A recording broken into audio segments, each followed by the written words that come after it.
What's up, guys? Welcome back to the Mat with Matt here, coming at you today on Tuesday with a new video for you. Thank you guys for tuning in. If you guys like these types of videos, make sure to give us a like, subscribe, share us with your friends, and put in the comments just anything that has to do with wrestling. We're putting out more videos more and more often, so thank you guys again.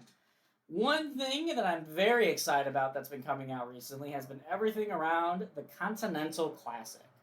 And one of the biggest things I want to talk about today is we are going to go through all of the remaining matches and possible outcomes from the tournament. So all of the possible things that can happen with the last 2 weeks of the tournament commencing this week on Wednesday and this Saturday into next week. I'm going to try to go through every possible scenario there is, and in doing so, I can kind of give us all a little framework of what to expect here in the last couple weeks. Again, if you guys like all this stuff, make sure to share us. We're going to be trying to put out more videos each and every day, so that always helps us out here. Before I begin, too, I want to give a big shout-out. One of the inspirations for this video was by a Reddit user named Marco Talon. He posted a very in-depth talk about the Continental Classic based on statistical advantages of who can win and how they can win. This video will not cover the statistics. No more so, we'll just cover what can happen based on the outcome of the matches. I'm just going to do a deep dive. But a lot of inspiration from this. This is a really good post. It's on the subreddit r/AEW official. Again, these statistics were done by Marco Talon. So definitely credit to him and that whole post he made. It was great. It was all awesome. If you want to take a look at it, that's where it's at. Again, I'm not going to do the statistics on this side. I'm more so just going to go over all of the outcomes. So, to start off, here we begin. We're going to start off with the Gold League. And I'll just do a quick little recap. I'm pretty sure everyone who knows AEW has been following with this. But points-wise, this is where we're at.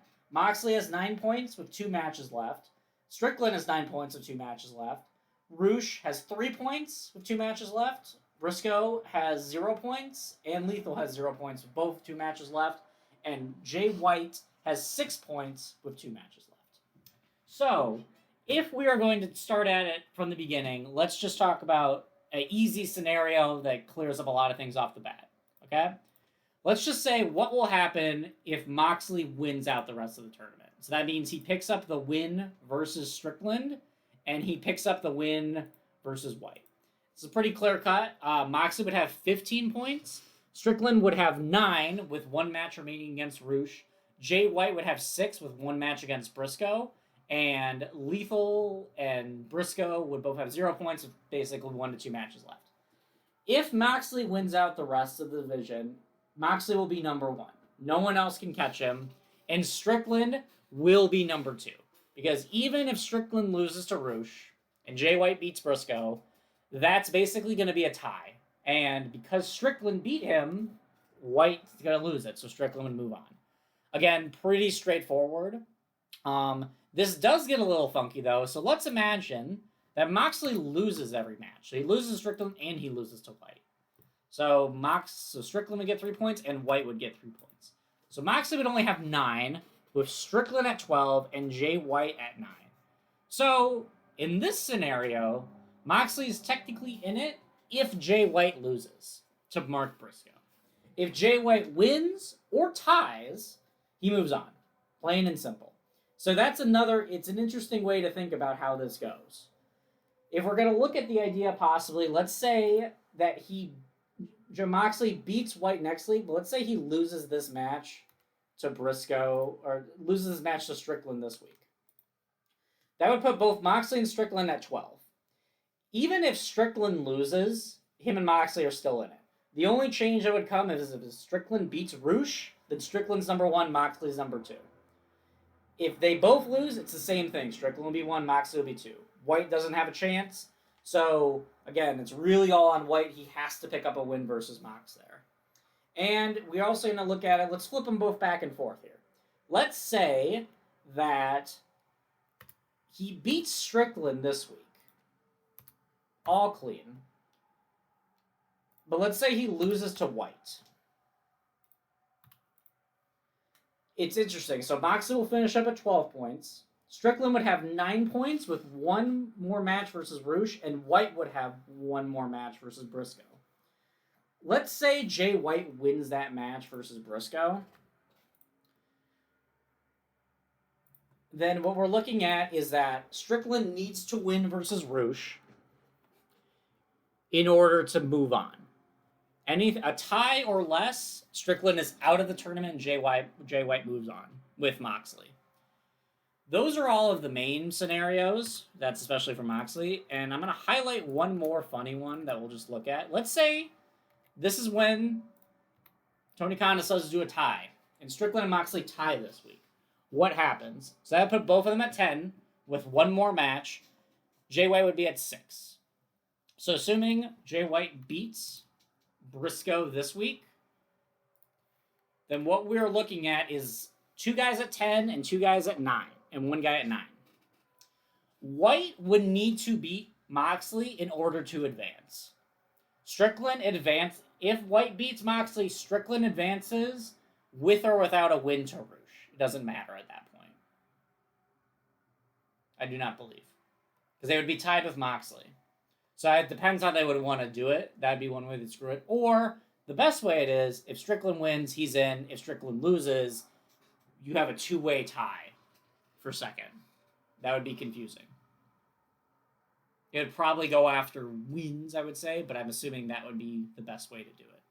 So, okay, so those are all the scenarios that mainly encounter Moxley. And yeah, I can say, if you want to, we'll also talk about, let's say he ties Jay White. What happens there?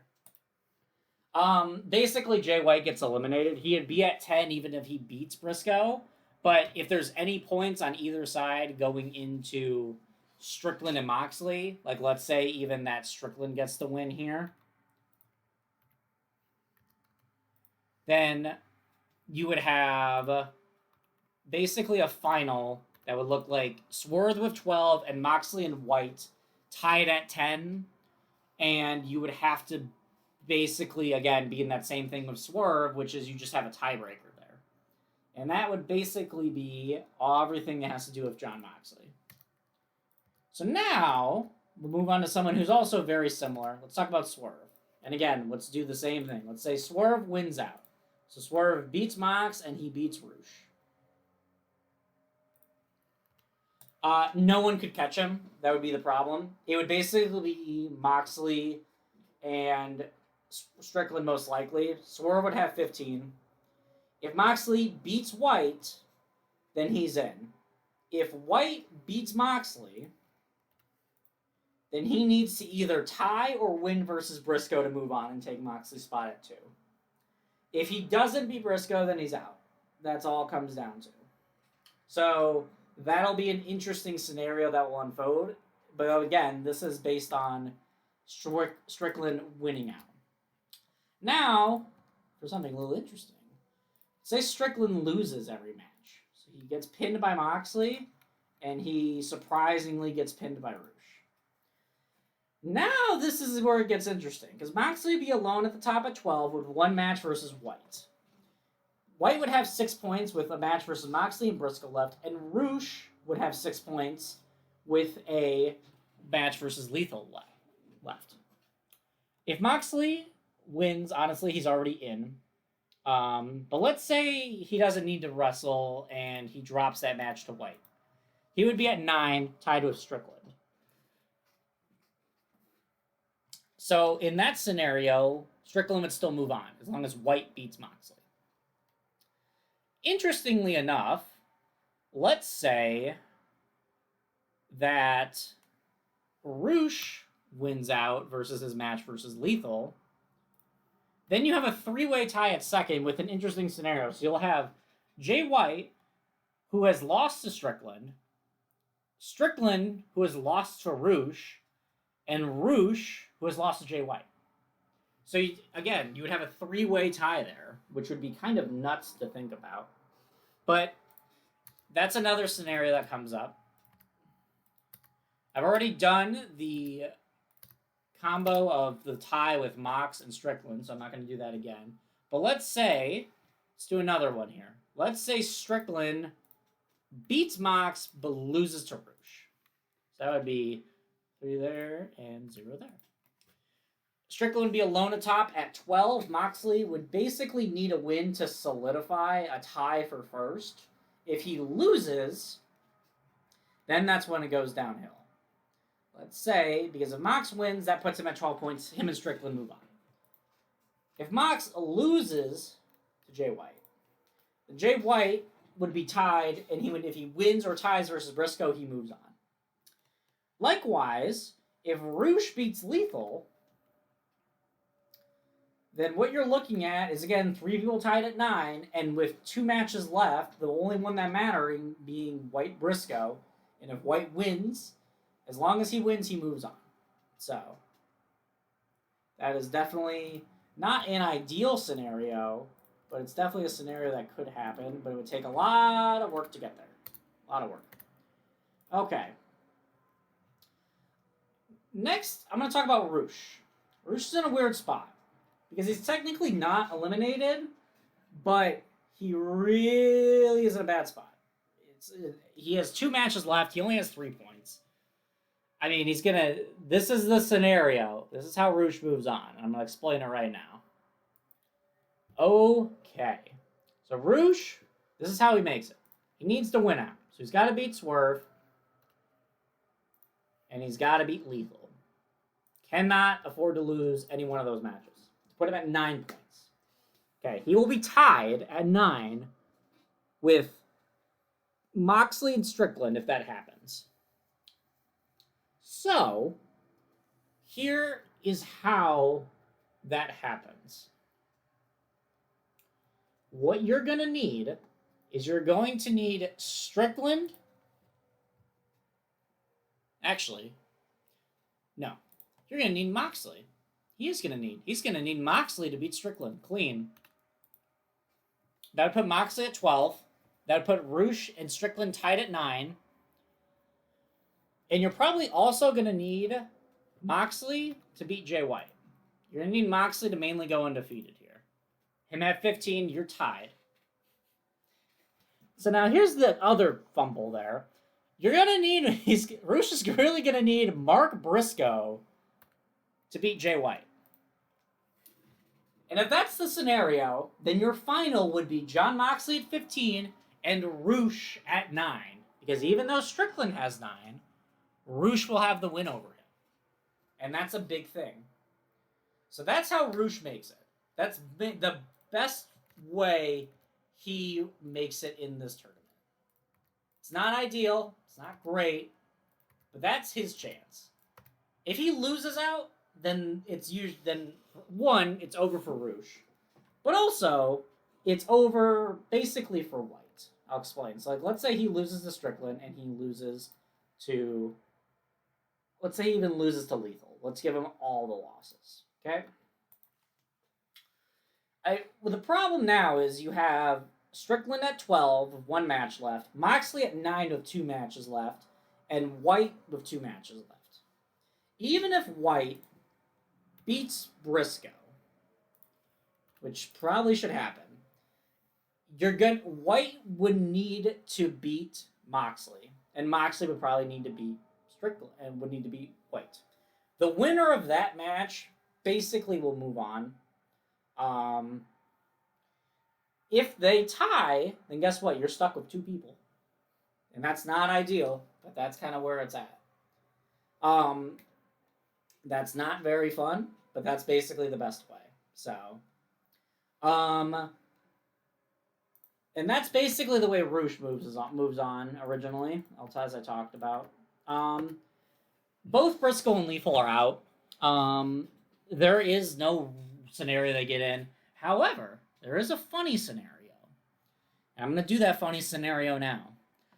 Let's have Briscoe and Lethal win out. So, again, actually, no. So, I'm going to give the win to Briscoe because they fight each other. So, Lethal's going to lose to Briscoe. Briscoe's going to beat Jay White. If that's the case, then your two title winners are going to end up being Strickland and Moxley. Roosh will have no capability to really catch them. White will have no ability to really get back in here. He would have to beat Moxley. The only way he would sneak in is if he does beat Moxley. And then he needs Strickland to flat out beat Moxley too. And that's the way Jay White sneaks in there. But, again, that's where it gets really hard. White can somehow advance by losing to Briscoe, but he really does need to beat Moxley. That's the main thing there. If he loses to Moxley, it's over. There's no way he catches him. There's no way he gets back. Lastly, I've already talked about him a lot because he is involved probably the most in all of these scenarios, is basically Jay White. But assuming, let's say Jay White does beat Moxley and he beats Briscoe. So that would put Moxley getting 0 points there and Briscoe getting 0 points there. This is what you'd look at. Jay White would be in the lead then with 12. Both Strickland and Moxley would be at 9, as they already are, and Roosh would be at 3 with 2 matches left. Assuming there is no real way that Roosh can get in because there's going to be points scored either way in the Moxley-Strickland match. Even with a tie, it puts them out of reach. So it becomes a two-way race, possibly for second. Strickland can take first if he beats Moxley and he beats Roosh.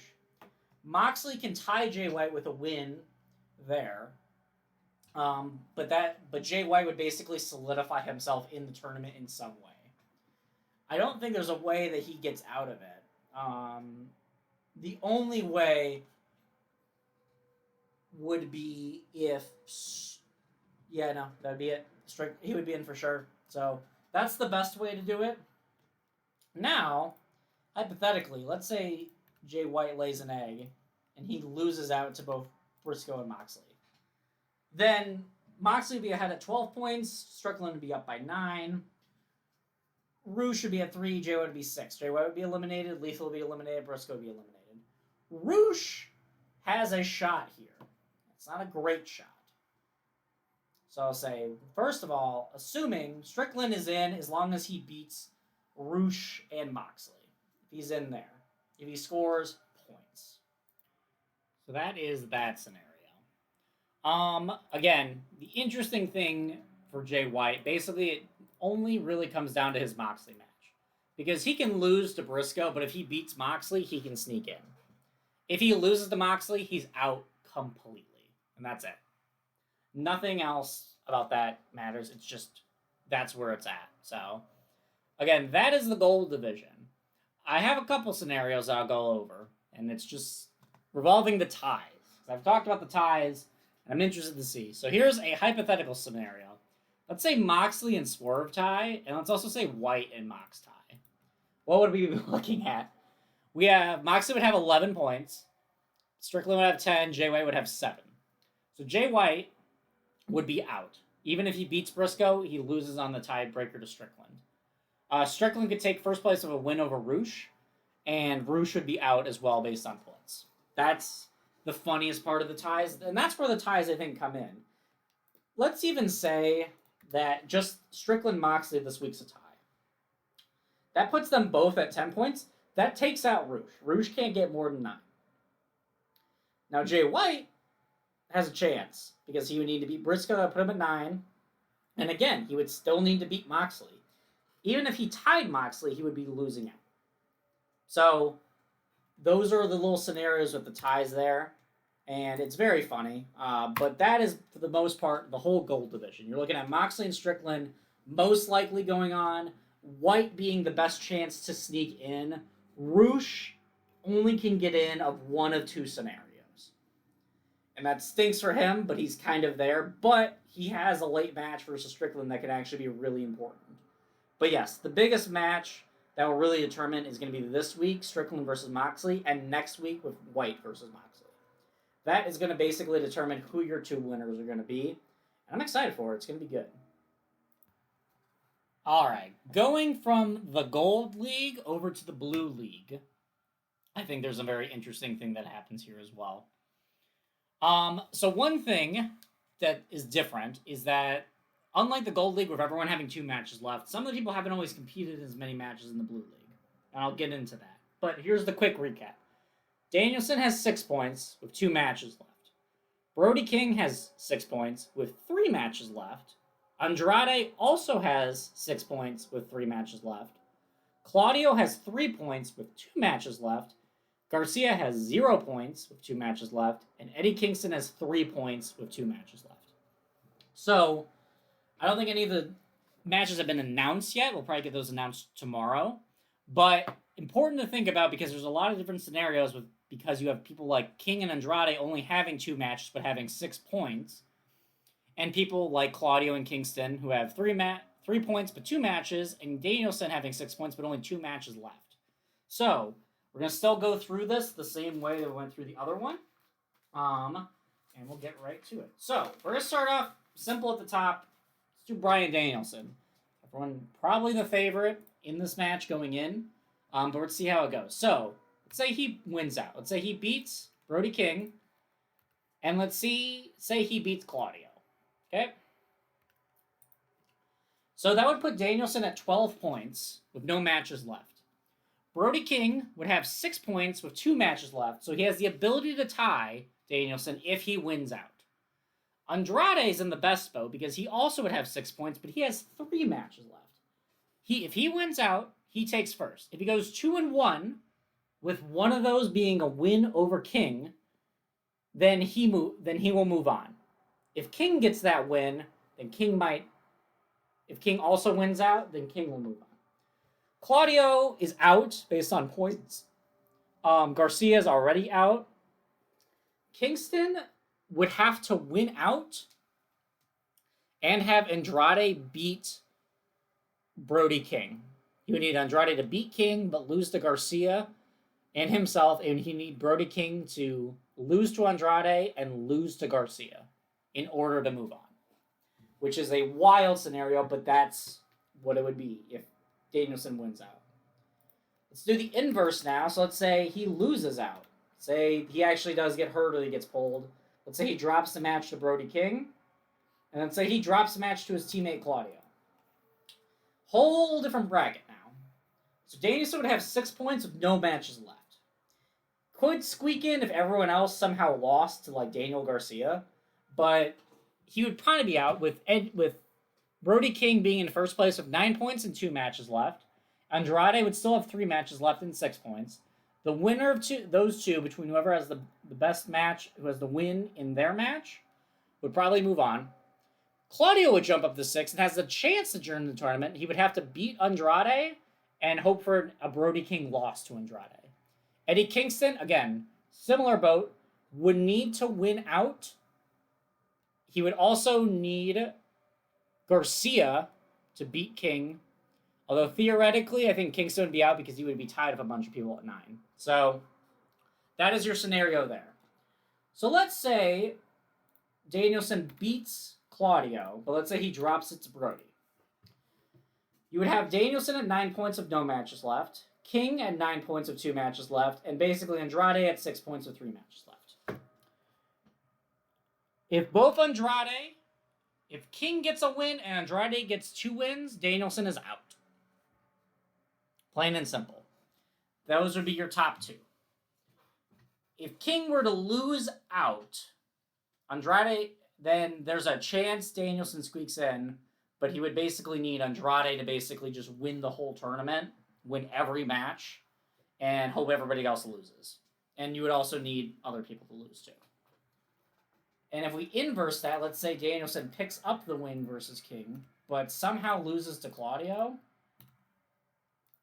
then what we're looking at is Danielson the lead of 9 points, but again, no matches, because he only has 2 compared to other people that only have like 3 left. King would be with 6 with 2 matches left where he could overtake Danielson if he wins out, tie him if he goes 1-1. Andrade wins the whole thing if he wins out. He still wins it if he goes 2-1. If he goes 1-2, he has the chance to tie. Claudio has the chance to sneak in if he wins out versus Andrade. Then he would also need Brody King to lose probably to Andrade. That would be the best way. And then Kingston, again, would have to basically have a whole win out, would need Brody King to lose, would need Claudio to lose, and that would be how he gets in. So, Not the funnest scenario, but also I think the King-Danielson match will be a big one. So let's joke, see if they tie. That would put them both at 7. You would have Danielson with 1 match left versus Claudio, which would be a must-win. King would have 2 matches left, one of them is a must-win versus Garcia, and a tie or win versus Andrade to advance. Andrade wins with a win-out. He advances with a 2-1. He ties with a 1-2. Claudio would need to win out and have Brody King lose in order to advance, and then Eddie Kingston would have to have literally the most perfect bracket. If he were to win from that scenario, he would need not only to win out, so he would have to beat Andrade, and he'd have to beat Garcia. He would also need Claudio to beat Andrade.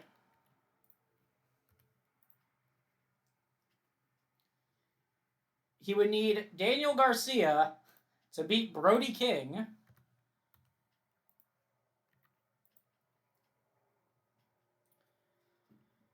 Ooh, he would need Claudio as well to beat Danielson.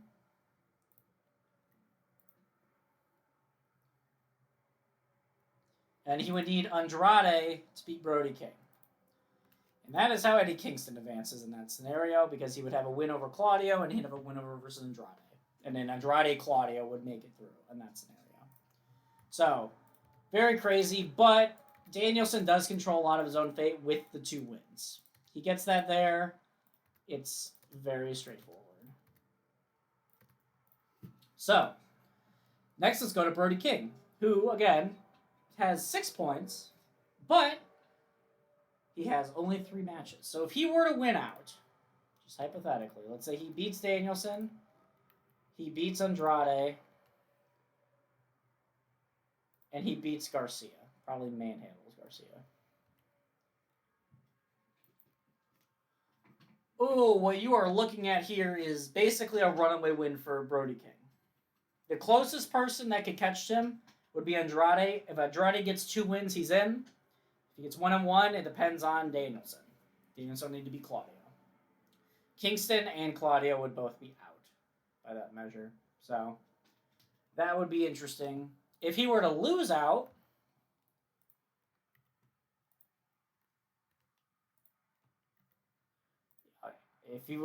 even a loss to Daniel Garcia, we'll even throw that in there. You're looking at Danielson and Andrade being the top 2, most likely with Andrade taking it. Danielson would need to win to preserve his spot in the finals. Claudio would need to win out and have Andrade and then have basically win out. He's in. Garcia's still out, but he has 3 points. Kingston would need to win out and have Andrade beat Claudio, and then he's in. So, not the most favorable positions there. But that's where it is. Brody King and Andrade, and I'll even talk about Andrade. Andrade's in the same boat. Andrade wins out, he wins everything. Because they both have the ability to get 15 points. It would be left then to Brody King. If he wins out, he moves on. If Danielson has a better record, he moves on. Claudio would not only need to win out, but he would need Danielson and Andrade to lose a majority. Same thing for Kingston. So with both of those guys, that is the worst position for them to be in, is to have, for anyone who's not named Brody King and Andrade, if one of them wins out, for people like Claudio, Garcia, Kingston, that's bad news, because they're not going to be able to catch that, and they're probably not going to be able to get close to it. So now, to move on to Claudio. Claudio is in an interesting boat. Kind of like when we're talking about Roosh, he's in a very odd place. So here is how Claudio would basically make it into the finals. So first of all, he's going to need to win out. If he loses out, he's done. Him and Kingston both get eliminated, I believe, in that way. So let's say he wins out. So let's say he picks up a win versus Bryan Danielson. And let's say he picks up a win versus Andrade, too. He would have 9 points in this case. So here is the scenario that would need to unfold for him to move on. first of all, he's going to need, what is it? Yeah, he's going to need Eddie Kingston to beat Andrade. That would put Eddie at 6 points and put Andrade at 6 points. He's also probably going to need Daniel Garcia to pull up the upset of the century and pin Brody King.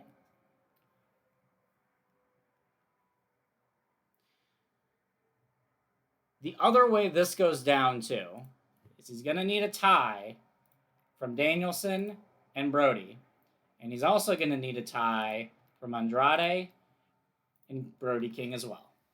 In this scenario, Claudio would take first place, barring a win from Eddie Kingston and Garcia.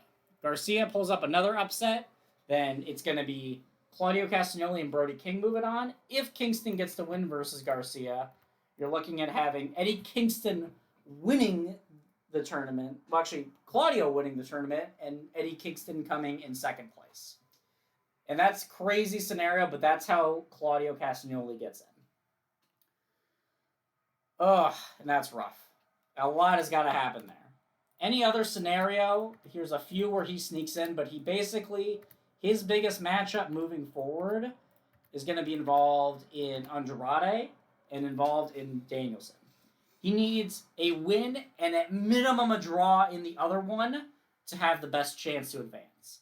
A win and a loss basically eliminates him. And so, but 2 wins, there's serious consideration that he stays in the top picture.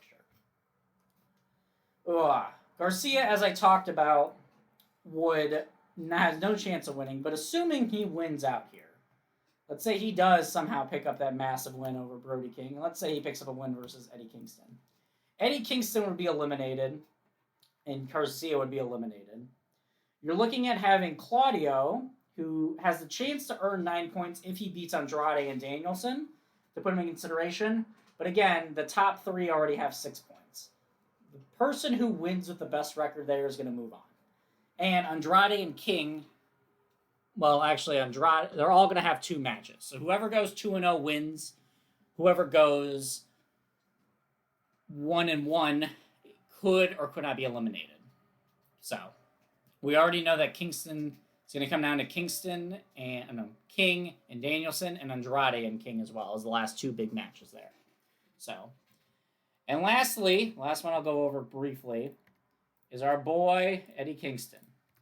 Here is Eddie Kingston's path to victory. As I talked about in the last one, he has that ability with Claudio.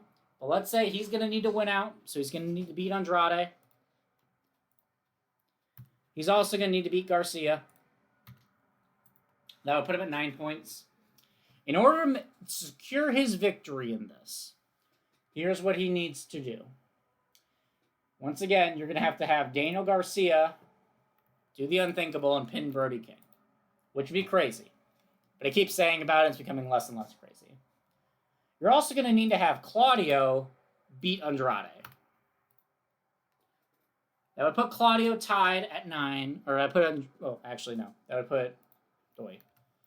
put both Claudio at 6, Andrade at 6, and everyone else at 6, except for Kingston at 9 and Garcia at 3. Now, the best scenario is you also have a tie between Danielson and King, and you have a tie between Andrade and Brody King as well. That would put Brody King at 8 points, Andrade at 7, and Danielson at 7. To secure ultimate victory, he's going to need Claudio and Danielson to also tie, giving him first place, with King and Danielson going on to beat the top. Now, if Claudio does beat Danielson, then you also would have a win. Wait, hold up. Yeah. You would also have a win for Kingston because Kingston has the tiebreaker versus Claudio. And that is how they do it. So, in short, that is the full view. Those are all the different breakdowns I feel like that can happen in these matches. There's a lot of anomalies with the Blue League, so I definitely probably missed 1 or 2 there. But all in all, that is our little sort of view as to what is going on with the Continental Classic. I'm very excited for this week. I think it's going to be great. I'm excited to see how it pans out and how some of these scenarios play out. But those are all the possible breakdowns for the Continental Classic moving forward. How people are going to win and when they're going to win them. Thank you guys again for tuning in. Again, if you like this sort of stuff, give us a like, subscribe, share us with your friends. If you want to put down in the comments, let me know what you guys are thinking, how the Classic's going, how the tournament is as a whole. Is there anything you'd like to change? Anything that's really good you want to highlight? And just tell me who your favorite is to win it. So, all right, guys, thank you again. And until next time, you all have a great rest of your week.